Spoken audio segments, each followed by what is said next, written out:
Texas A&M wide receiver transfer Micah Hudson has stepped away from day-to-day activities. Let's talk about what's going on there, what we know, and where Texas A&M might go from here on today's episode of Locked On Aggies.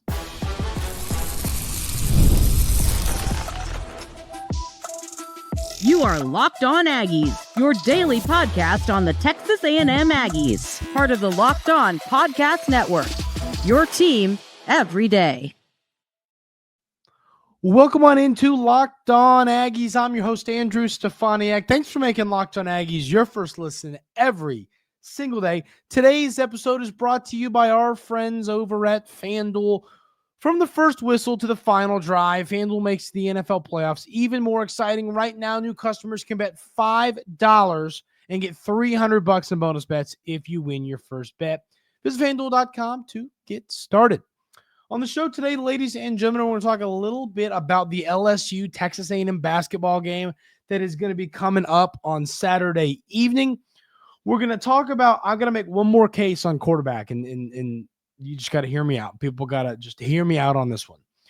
But we're going to start the show talking about this Texas A&M wide receiver room, which, I mean, you want to talk about one of the most controversial off seasons at a position group. I mean, with bringing in all this talent and then Noah Thomas leaving and then now what's going on with Micah Hudson, it has been quite the interesting offseason for the wide receiver room.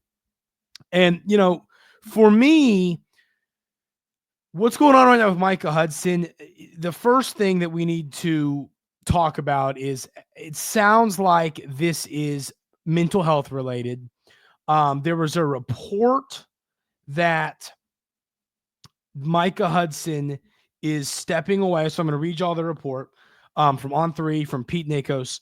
Texas A&M transfer wide receiver Micah Hudson has stepped away from day-to-day football activities. And then this is from another media personality. This is breaking. Former 5-star and Texas Tech wide receiver Micah Hudson has stepped away from football and is no longer on the Texas A&M roster. Micah was once a heavy Texas target, is currently dealing with mental health issues and is in an inability to adjust well in College Station. So that's what we're seeing on social media. First of all, to Micah Hudson, man, you know, it's can always be a tough battle with mental health stuff. Best of luck to him, you know, figuring stuff out there. So that's first and foremost. Best of luck to Micah Hudson dealing with this, and hope all's well with him and that he's able to find something. And listen, whether it's at Texas A&M or it's at another school, best of luck to him, you know, finding his path on the football field, because we know he's a darn good player with a lot of upside. But if you ask me right now, I've seen some reports saying, hey, you never know, maybe he's back at Texas A&M. If you asked me right now to predict if Micah Hudson is a part of the Texas A&M football team this season, I would tell you he's probably not. That's once again, that's a guess. That's just based off an opinion and the kind of the vibe and all that. I don't see him being on the team this year. So it's funny. Your room went from, oh wow, we've got Mario Craver and KC Concepcion, Noah Thomas, Micah Hudson. We've got all these elite receivers, and then Noah Thomas is gone. And then you bring in Wilson from Houston, and you go another high upside receiver. Man, this room's talented. This room is young. This room's got a lot of upside. And then this stuff happens here with Micah Hudson. So now you're kind of looking at it like, okay, we've got KC Concepcion. And I'll tell you this, KC Concepcion, you know, we talked to Mike Riley about this. He's on campus. He's going to be, he's going to be damn good. I don't have any other way to describe. I think he's going to be an absolute dominant force for the Aggies next year. And I'm fired up to see how good he can be. So regardless of what happens, you know that you've got a really good football player in KC Concepcion in your wide receiver room.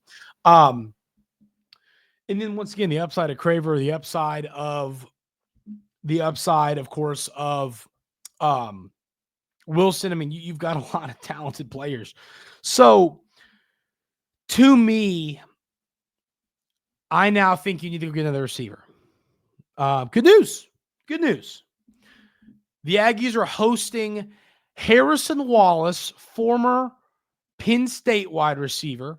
He will be on campus this Saturday, is what I read. to take a visit. And I mean, he's a player. In 2022, he had 273 yards and a touchdown. 2023, he had 228 yards and a touchdown. And then this year in 2024 is kind of his breakout season where he's able to catch 46 passes for 720 yards and 4 touchdowns. So he almost goes for 1,000 yards this year. He's listed as a junior, 6'1", 199-pound receiver. And, I mean, if you want to talk about – so here's the deal. To me, when you want to talk about upside – who could be an elite NFL top receiver, Hudson or Wallace? I'm probably taking Hudson. I mean, just reality. He's got that upside to me. But Wallace is a proven wide receiver. Yeah, I'm not saying he can't be an NFL player. That's all I'm saying. I'm just saying upside, elite, future type of guy. I'd take Hudson there. But potentially for this year, what you need out of a receiver, I think Harrison Wallace gives you a better upside for this season. It sounds like there's a lot of schools. I'll tell you the schools that are after Harrison Wallace right now. So he's taken a visit to Ole Miss. He is planning visits, of course, Texas A&M, Louisville, North Carolina, and South Carolina. So, looking at this, is that like a snowplow truck outside? I mean, there was something just loud as heck outside my window. So, I mean, once again, this is not a done deal. This is not one where I'm sitting here saying, hey, I feel really good about us landing Harrison Wallace. I think we got a long way to go there. I think there's a lot of schools that are after him. But I do think he's a player that, I mean, once again, him, Concepcion, and then maybe Craver, maybe Wilson, maybe Bethel Roman. I mean, there's so many players that you could now stick outside or, I mean, in your receiver room that could be talented. I think that Wallace would be a perfect addition. So once again, I think that Hudson, I mean, and once again, I'm really seriously, ladies and gentlemen, I mean, best of luck to that young man. I know this stuff can be tough and painful and tough to deal with. So really thinking about him as he's dealing with all this, but I think the long-term upside, I'd probably take Hudson. Short-term upside, I'd probably take Wallace. And so if you want to talk about this year right now, I think Wallace is probably the guy that can give you that. I mean, I don't think that's sunshine pumping. I think that's just reality. I think that's just, I mean, seriously, I'd take Wallace right now for this year over Hudson. I mean, and there's a good chance that Wallace would be the better long-term play too. Hudson just has that elite upside that you always kind of love as a coach. But I mean, if your wide receiver room is made up of if your starting receivers are Wallace, Craver, and Concepcion, I mean, it's hard not to be really excited about that room. I mean, I think that's an incredibly talented wide receiver room right there without any doubt to me. I mean, that's just a room that, and I mean, we've sat here and we've discussed the issues of some of these kind of untalented, not untalented, but receivers that just haven't panned out last year and over the past few years. It's time for Texas A&M to genuinely have a dominant wide receiver room. And I think that they now are, I mean, I think that they have a good shot at that already. And if you land Wallace, it just gives you a better chance. Now, the question is, if you don't land Wallace, are we going to keep going for another receiver? I think you have to.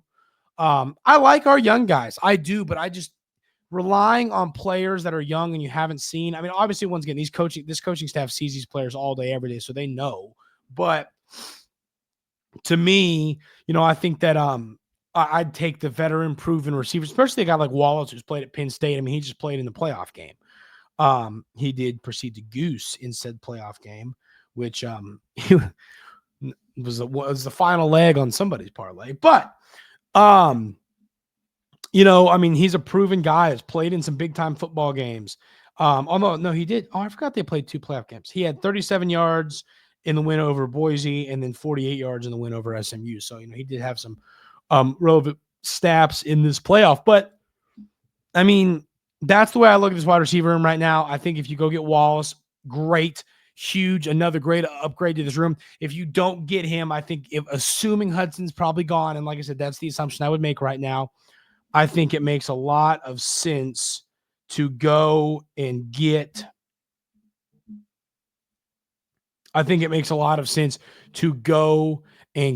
another guy in the portal. So I am pretty fired up at the future here, but you still got work to do, which I don't know if you did previous. So we'll get more into that, and we'll talk on Monday how the visit go for Wallace and all that. So it's going to be pretty fun, kind of see how this landscape and the receiver room works out. All right, I'm tired of it. I am tired of it. I've tried to make my arguments for Marcel Reed, and nobody's with me. I'm going to try one more time to convince you all why Marcel Reed's going to have a good season next year. And I'm going to do that coming up right here on Locked On Aggies. But first, I got to tell you about our friends over at Prize Picks. This message is brought to you by Prize Picks, the place to get real money sports action with over 10 million members and billions in winnings. Prize Picks has changed the game in daily fantasy sports. Whether it's playoffs or regular season, Prize Picks has made it easier than ever to win big while enjoying all the football action. Now it's playoff time, and there's no better way to get in on the action than with Prize Picks. Here's how it works. You simply pick more or less on at least two players, and it's if your pick hits, you win up to 1,000x your cash. Yeah, that's right, 1,000 times your money just by making a few simple picks. I see a lot of great options for the NFL this weekend. I really like Travis Kelce's receiving numbers. I really like Lamar Jackson's passing numbers. I would take the more on both of those. I think they both have good games this weekend. Ready to run your game this football season? Download the app today and use code LOCKEDONCollege to get $50 instantly after you play your first $5 lineup. That's right, $50 just for playing. Don't wait. Take your game to the next level with Prize Picks. Prize Picks, run your game.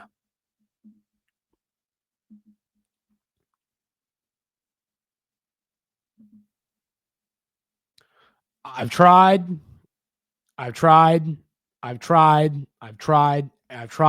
tried again. And I cannot get folks to get behind the whole Marcel Reed is going to have a good season. And this is really one of my biggest pet peeves of college football is when fans assume players can't get better. And this is, hey, and I'm yelling, Texas A&M fans, Texas fans that are in here griping. Seriously, I want y'all to hear me out. Just for 1 second, see the maybe Marcel Reed could be good. And I want to try and just let y'all, please hear me out one more time. So looking at Marcel Reed as a player and what he can be upside wise, it's through the freaking roof. Quarterbacks that are able to run the football have been extremely successful in the NFL, in college football over the last, 5, you could argue 10 years. And Marcel Reed, I think, has a chance to be one of those next type of players. Now, without a doubt, without any question, obviously, he has a lot of things to improve this offseason. He has a lot to work on. He has to get better as a passer. Somebody commented yesterday and said, well, he stares down receivers.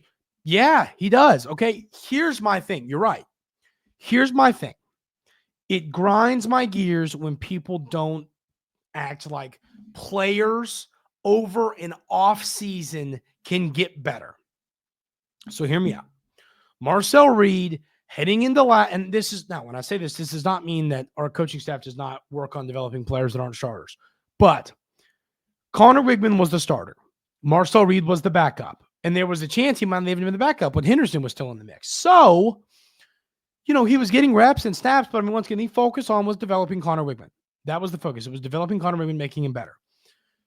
Now, this whole offseason from January 17th to August, whatever our first game is, probably the tail end of August. So we have 1, 2, 3, 4, 5, 6, I'd say with half January, half and about full. We have about 7.5 months. 7.5 months where the one goal for Marcel Reed is to get better as a passer.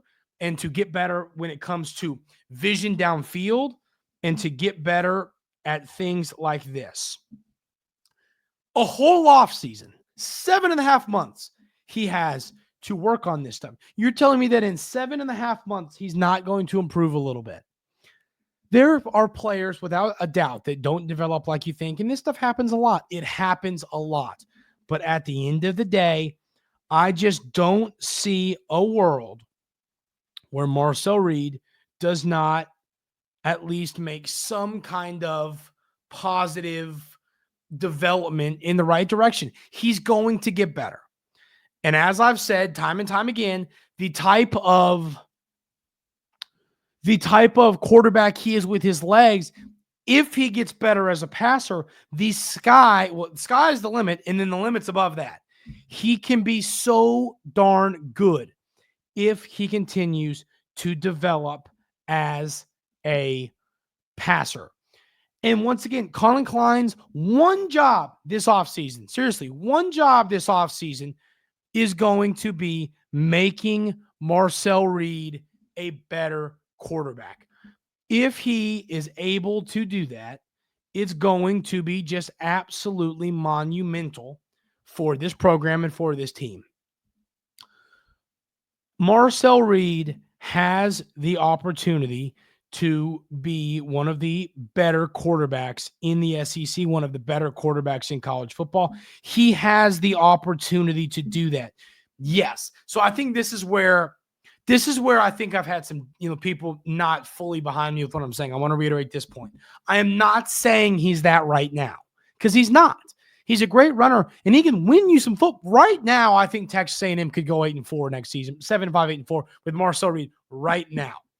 Him developing as a passer is how we can go 9-3, 10-2. That is how you take that jump to the next level. It's Marcel Reed developing as a passer. If he does that, Texas A&M is going to take that next step to the next level. I fully believe that. I think y'all should too. And so I'm not saying he is, as we speak right now, he's there. Not what I'm saying, because I don't believe he is. What I believe he is able to get to that level while, working hard and continuing to get better and better and better this offseason. That is what I think is a realistic outcome for this team. So I really want to see him get better this offseason, because if he does that, ladies and gentlemen, I promise you with every bit of certainty in my mind, this Texas A&M team is able to have a successful season. But quarterback play is everything. And then you add on top of him developing, he's got better receivers. I think he's got darn good tight ends. You got one of the best rushing attacks in college football. The running back should help open up things for his legs and open up things for the wide receivers to get open downfield and him to pass the football. So please, I beg of y'all this. So like the person here, let's go check it out. Am I on? All right, let me flip over here. The person who commented yesterday, and once again, I agree with what you're saying. The person that commented yesterday saying something about staring at receivers. Let's find it.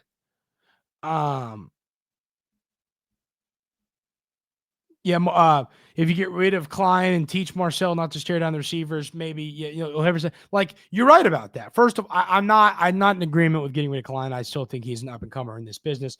Don't agree there, but you're right. Marcel Reed does stare down receivers. Fully agree with you. And I'm not trying to, pick on this person who commented. I've seen so many comments about Marcel Reed.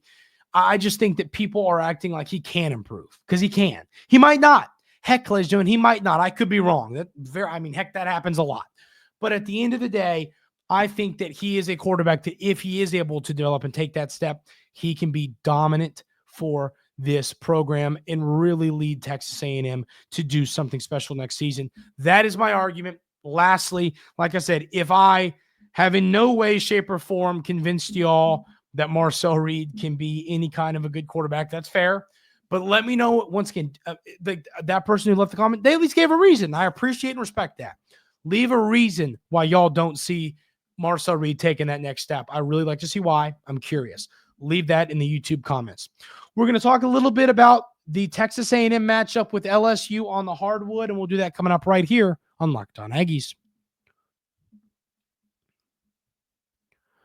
But first, I want to tell you about our friends over at FanDuel. From the first whistle to the final drive, FanDuel makes the NFL playoffs even more exciting. Right now, new customers can bet $5 and get $300 in bonus bets if you win your first bet. That's $300 to keep the action going. The FanDuel app is easy to navigate, and the variety of bets keeps every game exciting.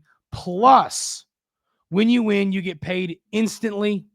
No waiting around for your winnings, whether you're betting on your favorite team or just looking to add some extra excitement to the playoffs.